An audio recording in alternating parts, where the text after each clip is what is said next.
Ya, Assalamualaikum warahmatullahi taala wabarakatuh. Waalaikumsalam warahmatullahi wabarakatuh. Selamat siang pada anak bapak semua. Siang, Pak. Selamat siang, Pak. Ini adalah pembelajaran yang ke-13. Ya. Jadi pembelajaran ke-13 ini kita kita presentasi kelompok 3. Ya. Jadi untuk tidak membuang-buang waktu, kita persilahkan kelompok 3.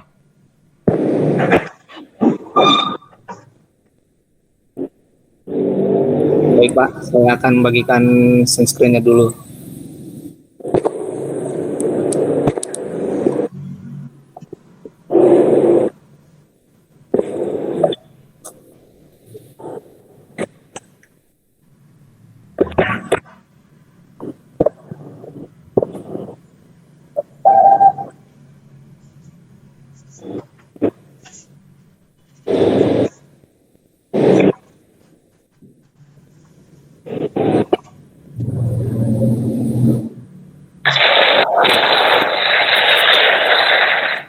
Sudah kelihatan, Pak?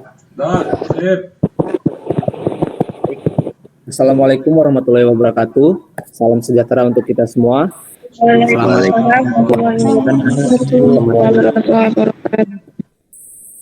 Puji syukur kita panjatkan kepada Allah Subhanahu wa taala dan tak lupa pula salawat serta salam kita curahkan pada Nabi Muhammad SAW.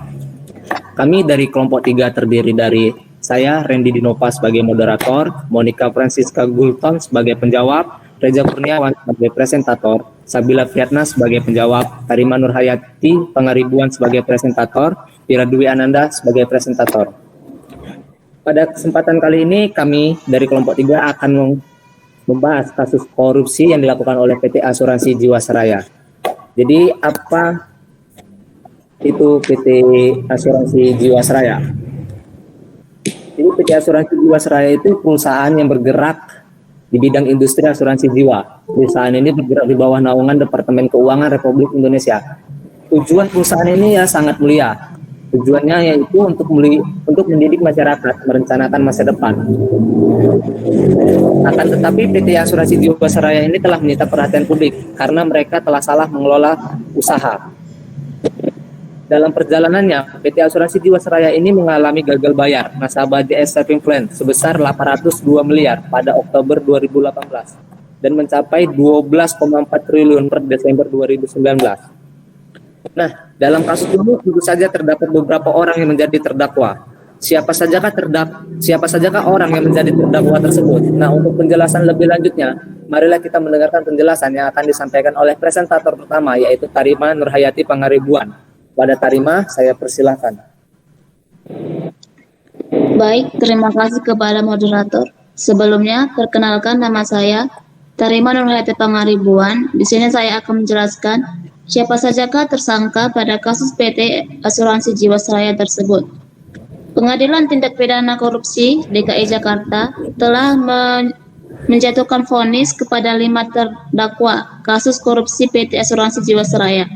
3 terdakwa yaitu mantan Direktur Utama Asuransi Jiwasraya Hendris Marrahim, mantan Direktur Keuangan AJS Hari Prasetyo, Kepala Divisi Investasi dan Keuangan AJS Syah Mirwan telah dijatuhi vonis terlebih dahulu pada 12 Oktober 2020. Sedangkan 2 terdakwa lainnya yaitu Komisaris Utama PT Trada Alam Minera Heru Hidayat dan Direktur Utama PT Hanson International Tbk Beni Cokro Saputro baru dijatuhi vonis oleh Majelis Hakim Senin 26 Oktober 2020. Kelimanya mendapatkan vonis yang sama, yaitu kurungan penjara seumur hidup. Berikut yaitu gambar-gambar 5 tersangka tersebut. 5 orang ditetapkan sebagai tersangka kasus dugaan tindak pidana korupsi dalam perusahaan asuransi milik negara, yaitu Jiwasraya. Penyidikan oleh Kejaksaan Agung masih berlanjut untuk mengungkap siapa yang bertanggung jawab pada kasus tersebut. Kerugian yang ditimbulkan sebesar 13,7 triliun. Dan berikut orang-orang yang tersangka. Yang pertama, Beni Cokro Saputro, Dirut PT Hanson International Tbk, bertanggung jawab atas pengelolaan investasi Jiwasraya. Hendrisman Rahim, Direktur Utama Jiwasraya periode 2008 sampai 2018, mengetahui investasi pada produk yang berisiko tinggi. Yang ketiga, Syah Mirwan, Kepala Divisi Investasi dan Keuangan Jiwasraya periode 2013 sampai 2018, bertanggung jawab atas pengelolaan investasi Jiwasraya. Yang keempat, Heru Hidayat, Presiden Komisaris PT Terada Alam Mineral Tbk, terlibat pembelian saham PT Terada Alam Mineral lebih mahal dari pasar. Dan yang terakhir, Hari Prasetyo, Direktur Keuangan Jiwasraya periode 2013 sampai 2018. Putusan untuk dari Reksadana. Sekian saya, kembali ke moderator. Terima kasih. Terima kasih kepada Tarima Pangaribuan karena telah mempresentasikan. Nah, itulah beberapa orang yang menjadi terdakwa dalam kasus PT Asuransi Jiwasraya ini. Tentu dalam kasus ini ada beberapa aset yang mereka rampas. Apa saja aset-aset yang mereka rampas tersebut?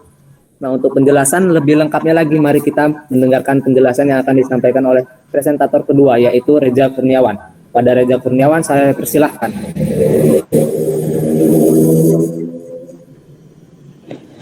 Baik, saya ucapkan terima kasih kepada moderator. Sebelumnya, perkenalkan nama saya Reza Kurniawan. Di sini saya akan membahas apa saja barang rampasan dari kasus korupsi Jiwasraya. Kejaksaan Agung melakukan penilaian terhadap aset yang dirampas dalam kasus korupsi PT Asuransi Jiwasraya. Kepala Pusat Penerangan Hukum Kejaksaan Agung Leonard Ibn Ijar Simanjuntak menyampaikan tim Pusat Pemulihan Aset Kejaksaan Agung bekerja sama dengan tim penilaian dari Kanwil Direktorat Jenderal Kekayaan Provinsi Banten dan KPK NL Serang dan Kantor Pertanahan Kabupaten Lebak dalam melakukan penilaian barang rampasan negara tersebut. Survei lokasi barang rampasan negara dimulai sejak tanggal 24 Oktober 2021 dengan perkiraan waktu yang diperlukan hingga survei seluruh titik lokasi di Kabupaten Lebak sekitar 1 bulan hingga melalui keterangan resmi pada Jumat 29 Oktober. Barang rampasan dari kasus korupsi Jiwasraya tersebut berada di wilayah Kejaksaan Tinggi Banten yang terdapat di beberapa daerah. Berikut ini merupakan barang rampasan dari kasus korupsi Jiwasraya. Yang pertama ada aset atas nama terpidana Joko Hari Prasetyo berupa 2 bidang tanah dengan bangunan di kawasan Kota Tangerang Selatan. Yang kedua kemudian terdapat aset atas nama Beni Cokro Saputro, Heri Prasetyo dan Heru Hidayat yang berada di kawasan Kabupaten Tangerang. Secara rinci, aset-aset tersebut berupa 37 bidang dengan luas keseluruhan 281.993 meter kubik dan 1 unit apartemen yang berada di 5 kecamatan yang tersebar di 14 desa. Dan yang ketiga selanjutnya di Kabupaten Serang terdapat aset atas nama Beni Cokro Saputro berupa 1 bidang tanah dengan luas 35.100 meter kubik di Kecamatan Tanara. Dan yang terakhir ada 654 bidang tanah dengan luas seluruhnya sekitar 300 hektar yang tersebar secara sporadik di 6 kecamatan di Kabupaten Lebak atas nama Beni Cokro Saputro. Sebanyak 139 bidang tanah yang berada di Rangkas Bitung Lebak juga telah disurvei. Sebelumnya, Jaksa Agung Burhanuddin sedang mengupayakan agar uang hasil korupsi dapat bermanfaat langsung bagi masyarakat. Ia juga berupaya memastikan kepentingan pemerintah maupun masyarakat yang terdampak kasus korupsi.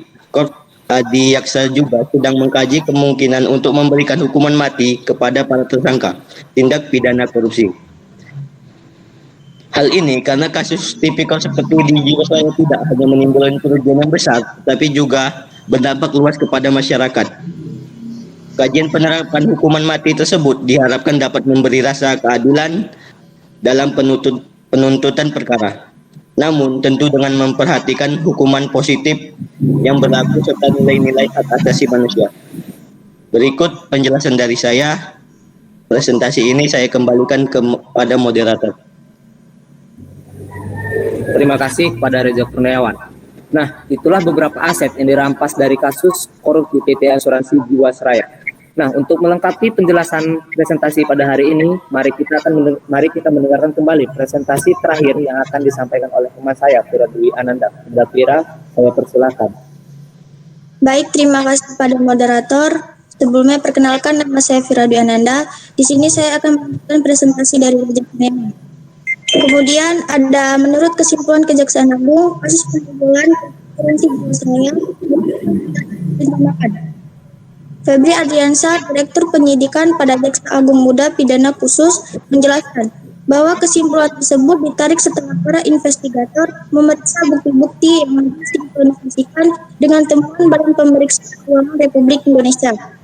Febri juga menyebutkan bahwa salah satu indikasinya adalah kondisi transaksi perdagangan saham yang dilakukan Jiwasraya yang sudah didesain untuk membuat perseroan jika kondisi keuangannya akan terus memburuk.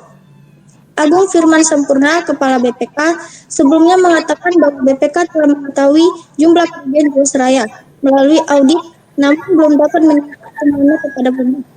Akibat korupsi yang direncanakan ini, negara harus merugi hingga 17 triliun menurut estimasi Kejaksaan Agung.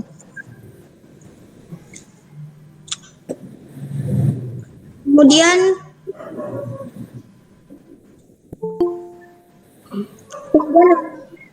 kinerja perusahaan dengan mempertimbangkan saham berkualitas.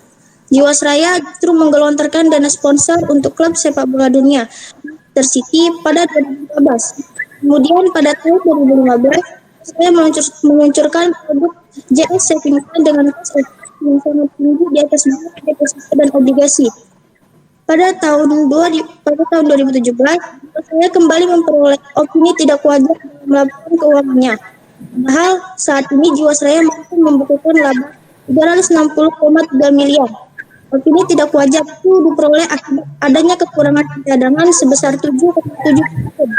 Berlanjut ke tahun 2018, Jiwasraya akhirnya membukukan kerugian anual sebesar 15,3 triliun. Pada September 2019, kerugian menurun jadi 13,7 triliun. Kemudian pada November 2019, Jiwasraya mengalami negatif sebesar 2 triliun. Disebutkan sebelumnya, kerugian itu terutama terjadi karena Jiwasraya menjual produk saving plan dengan cost of fund tinggi di atas bunga deposito dan obligasi. Sekian dari presentasi saya, selanjutnya saya kembalikan kepada moderator. Terima kasih kepada Pira Dwi Ananda. Nah, jadi kerugian itu terjadi menjual produk saving plan of fund tinggi di deposito dan obligasi. Simpulkan bahwa kasus yang menimpa PT Asuransi Jiwasraya ini berakhir tak mampu membayar polis asuransi atau gagal bayar JS Saving Plan. JS Saving Plan penyebab gagal bayar PT Asuransi Jiwasraya ini akibat kesalahan mengelola investasi dalam perusahaan. Jiwasraya kerap menaruh dana di saham-saham berkinerja buruk. Saham-saham yang berisiko ini mengakibatkan negatif spread dan menimbulkan tekanan likuiditas pada PT Asuransi Jiwasraya yang berujung pada gagal bayar. Wakil Menteri BUMN Kartika Wirjoatmojo mengungkapkan PT Asuransi Jiwasraya tidak akan beroperasi sebagai perusahaan asuransi jiwa setelah proses restrukturisasi selesai. Jiwasraya sendiri menetapkan penawaran restrukturisasi polis hingga 31 Mei 2021. Nantinya polis yang sudah direstrukturisasi akan dialihkan ke IFG Life. Jiwasraya akan melakukan pengalihan seluruh polis asuransi yang telah direstrukturisasi. Selanjutnya Jiwasraya tidak beroperasi sebagai perusahaan asuransi jiwa lagi ke depannya. Nah, saran dari kasus ini ialah perlu adanya rekonseptualisasi mengenai konsep pemiskinan koruptor, aktualisasi dengan memberikan arahan yang jelas bagi penegak hukum mengenai konsep pemiskinan koruptor, sehingga pelaksanaan pemiskinan koruptor dapat dijalankan sebagai suatu terobosan hukum yang memberikan efek jera dalam tindak pidana korupsi. Perlu adanya suatu gerakan yang mendorong pelaksanaan pemiskinan koruptor, contohnya seperti pendidikan, pemahaman, penjelasan integritas dari para penegak hukum agar para penegak hukum di Indonesia melaksanakan sanksi pidana pemiskinan koruptor dalam upaya pemberantasan tindak pidana korupsi. Nah, demikianlah presentasi yang dapat saya sampaikan, yang dapat kami sampaikan. Selanjutnya kita akan memasuki sesi tanya jawab. Bagi kelompok yang ingin bertanya, saya persilakan. Saya. Baik, sebutkan nama dan asal kelompok. Screen share-nya tutup dulu. Ya, betul. Sebelumnya, perkenalkan nama saya Silvani Rizka, perwakilan dari kelompok 1. Saya ingin bertanya. Pertanyaannya, kapan dan di mana tempat penangkapan kasus Jiwasraya tersebut? Mohon maaf, tadi dari kelompok berapa? Kelompok 1, Ren. Baik. Selanjutnya, apakah ada lagi yang ingin bertanya? Satu-satu dulu, Randy. Satu-satu dulu jawab. Oh, baik, Pak. Baik, beri waktu sebentar untuk mencari jawabannya.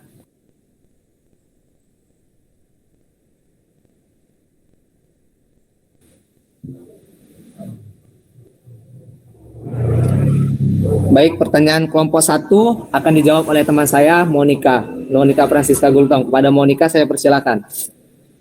Baik, terima kasih kepada moderator telah memberikan saya kesempatan waktu untuk menjawab pertanyaan dari kelompok 1. Perkenalkan, nama saya Monica Francisca. Saya akan menjawab pertanyaan dari Silvani, kelompok 1. Pertanyaannya yaitu, kapan dan di mana tempat penangkapan kasus Jiwasraya tersebut? Jawabannya yaitu, penangkapan terdakwa terkait kasus Jiwasraya tersebut dilakukan pada hari Rabu 8 Januari 2019 di Jakarta Pusat. Baik, buat Silvani, apakah sudah memahami jawaban saya? Saya sudah memahaminya, terima kasih. Terima kasih kepada Monica sudah telah menjawab pertanyaannya. Selanjutnya, apakah ada lagi yang ingin bertanya? Saya izin bertanya. Ya, saya persilakan. Perkenalkan, nama saya Wika Sefira, saya dari kelompok 2. Saya ingin bertanya kepada kelompok 3. Mengapa ada krisis pada perusahaan asuransi Jiwasraya saat ini? Terima kasih. Terima kasih atas pertanyaannya. Nah, untuk jawaban untuk kelompok 2 ini akan dijawab oleh teman saya, Sabila Priyatna. Pada Sabila, saya persilakan.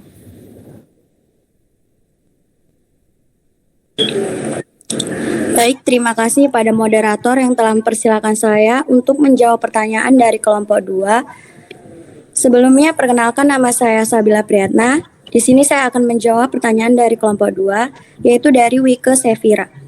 Pertanyaannya di sini adalah, mengapa ada krisis pada perusahaan asuransi Jiwasraya saat ini? Dan jawabannya adalah, permasalahan utama Jiwasraya karena ketidakcukupan modal dan likuiditas yang berakibat pada gagal bayar. Menariknya, 90% sumber tekanan likuiditas Jiwasraya berasal dari satu produk, yakni JS Saving Plan. Ekuitas Jiwasraya sampai 31 Juli 2020 mengalami tekanan likuiditas kurang lebih 54 triliun rupiah. Kepada Wika Sefira, apakah bisa dipahami? Baik, terima kasih, jawabannya bisa dipahami. Selanjutnya saya akan kembalikan pada moderator. Terima kasih kepada Sabila yang telah menjawab pertanyaannya. Selanjutnya, apakah ada lagi yang ingin bertanya? Saya izin bertanya kepada kelompok 3. Ya, saya persilakan. Assalamualaikum warahmatullahi wabarakatuh. Saya Rizky Puspita. Saya izin bertanya kepada kelompok 3. Saya mewakili dari kelompok 4. Pemiskinan koruptor memang mendapat sambutan positif dari banyak kalangan. Itu maksudnya gimana? Dan berikan terima kasih. Terima kasih. Baik, pertanyaan untuk Pertanyaan dari kelompok 4 ini akan dijawab kembali oleh Sabila Priyatna. Pada Sabila Priyatna, saya persilakan. Baik, terima kasih pada moderator yang telah mempersilakan kembali saya untuk menjawab pertanyaan dari kelompok 4, yaitu dari Rizky Dwi Puspita. Pertanyaannya di sini adalah, pemiskinan koruptor memang mendapat sambutan positif dari banyak kalangan, itu maksudnya gimana dan berikan contohnya. Nah, jawabannya adalah, pemiskinan koruptor adalah perampasan seluruh benda-benda yang merupakan hasil dari tindak pidana korupsi dan atau dengan pembayaran uang pengganti yang jumlahnya sesuai dengan kerugian keuangan negara yang diambil dan yang timbul dari tindak pidana korupsi. Dalam kasus PT Jiwasraya, hal tersebut mendapat sambutan positif dari banyak kalangan. Pemiskinan koruptor dalam kasus PT Jiwasraya dilakukan oleh BPK. Contohnya menyita aset berupa tanah, bangunan, saham, kendaraan, dan perhiasan. Kepada Rizky Dwi Puspita, apakah bisa dipahami? Baik, Sabila Priyatna, saya sudah mengerti dan cukup paham atas jawaban yang Anda kasih. Terima kasih. Selanjutnya saya kembalikan lagi kepada moderator. Terima kasih kembali kepada Sabila Priyatna. Nah, satu pertanyaan terakhir, siapa yang ingin bertanya? Saya izin bertanya. Ya, saya persilakan. Assalamualaikum warahmatullahi wabarakatuh. Sebelumnya terima kasih untuk kelompok 3 yang telah mengizinkan saya untuk bertanya. Perkenalkan, nama saya Regina Della Ayunda, saya dari kelompok 5 ingin bertanya, jenis pelanggaran atau kejahatan apa yang terjadi dalam kasus PT Asuransi Jiwasraya? Terima kasih. Terima kasih pada telah memberikan pertanyaan. Nah, untuk pertanyaan kelompok 5 ini akan dijawab oleh teman saya, Monica Prasetya Julkom. Pada Monica, saya persilakan. Baik, terima kasih kepada moderator telah memberikan saya waktu untuk menjawab pertanyaan dari kelompok 5. Pertanyaannya, jenis pelanggaran atau kejahatan apa yang terjadi dalam kasus PT Asuransi Jiwasraya? Jawabannya adalah, jika dilihat dari proses kejadiannya, jenis pelanggaran atau kejahatan yang terjadi dalam kasus PT Asuransi Jiwasraya antara lain adalah penipuan, penggelapan, dan pencucian uang. Baik, apakah untuk kelompok 5 sudah memahami jawaban dari saya? Baik, paham. Terima kasih.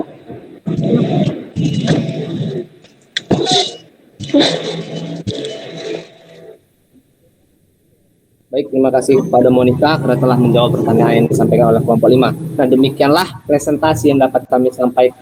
Saya mengucapkan terima kasih kepada Bapak dosen karena telah memberikan kesempatan pada kami untuk mempresentasikan hasil diskusi kami. Dan terima kasih juga kepada teman-teman karena telah mendengarkan presentasi kami. Apabila ada salah kata ataupun ucapan yang kurang enak didengar, mohon dimaafkan sebesar-besarnya. Mentari senja telah tenggelam, hujan turun mulai terjatuh. Kami tutup presentasi dengan salam. Wassalamualaikum warahmatullahi wabarakatuh. Waalaikumsalam. Waalaikumsalam warahmatullahi wabarakatuh. Ya, terima kasih kelompok 3. Jadi kalau kita melihat presentasinya, ya lumayanlah, cukup menarik ya kasusnya. Cuman yang ada sedikit slide-nya itu ya kurang inovatif ya. Jadi perlulah disingkat-singkat. Jadi kita nggak bisa kalau kita dalam seminar ataupun menjadi narasumber, ya kita jangan membaca. Kalau kita membaca nanti ya audiens kita itu nggak akan menyimak. Tapi kalau kita yang penting-penting saja, pointer-pointernya saja yang ditulis dan kita menjabarkannya, ya mereka audiens kita akan menyimak kita apa yang kita berikan. Jadi sebenarnya kalau kita mau belajar, ya kalau mau belajar dengan slide-slide singkatan itu, ya bisa kita belajar dulu. Ya misalnya kita ini buat suatu apa aja lah kata kerja, misalnya mobil. Nah, coba kita berpikir, kita jabarkan mobil itu. Ya misalnya mobil berjalan baik dengan mesin yang bagus. Dan bermacam-macam mobil, kita latih diri kita. Jadi jangan kita membaca, ya harus pointer-pointernya saja yang kita tuliskan. dan kemudian kita jabarkan. Ya. Kemudian yang kedua, ya, saya tidak melihat ini kasusnya kasus apa. Ya memang kasusnya kasus apa? Coba dulu boleh saya diberi jawaban. Kasus apa, Randy? Dia termasuk kasus apa? Saya rasa ini kasus salah kelola keuangan, Pak. Nggak ada sesuai dengan undang-undang KPK, ya, undang-undang korupsi kan ada nomor 20 tahun 2012 itu mengatakan ya kerugian negara, ya dia termasuk kerugian negara, termasuk penyuapan atau gratifikasi atau dia pemerasan, kan ada 7 itu, ya. Jadi dia termasuk apa? Termasuk penyuapan kah, menjalankan keuangan negara kah, kerugian negara kah, atau dia menyalahgunakan wewenang kah? Nah itu di situ dia. Ya. Maaf Pak. Nah. Ini kasus penipuan, penggelapan dan pencucian uang. Penipuan, penggelapan, ya. Jadi dalam undang-undang tersebut nggak ada namanya penipuan, penggelapan. Ya, dia kan berarti kan dia memegang jabatan. Jabatannya itu dipergunakannya lah untuk melakukan penipuan. Berarti dia menyalahgunakan wewenang. Itu yang ada. Iya. Kasusnya. Ya, lihat lagi ya undang-undang korupsi itu ya nomor 30 ya. Jadi bukan dia pasti ada kena salah satunya itu dia. Ya, berarti di kasus Jiwasraya ini adalah menyalahkan wewenang sehingga merugikan keuangan negara. Kan keuangan negara itu yang rugi itu. Ya, itu dia. Jadi untuk yang lain ya disimpulkan ya apa dia kena kasus apa dia untuk kelompok 4 dan 5. Ya, tadi bagus sekali tadi jawaban dari kelompok 3 tadi. Ya, memiskinkan koruptor. Ya, diambil semua aset-asetnya. Dimiskinkan, aset-asetnya itu berapa kerugian negara disita semua negara. Itu bagus sekali itu jawabannya dari siapa tadi yang jawab? Yang jawab siapa tadi? Gandhi, siapa yang jawab tadi? Ya, si Sabila apa siapa tadi yang jawabnya? Itu bagus sekali jawabannya. Ya, memang seperti itu dia. Ya. Jadi ya, demikian ya bagus ya udah lumayan, cuma kita harus belajar lebih banyak lagi. Dan beginilah kalian kalau mengadakan ya presentasi, mengadakan workshop, jadi narasumber, ya harus berani begini. Ini kan pelajaran sama kita. Banyak pelajaran yang dapat diambil di sini. Ya, untuk itu kita tutup, kita kasih aplaus sama kelompok 3.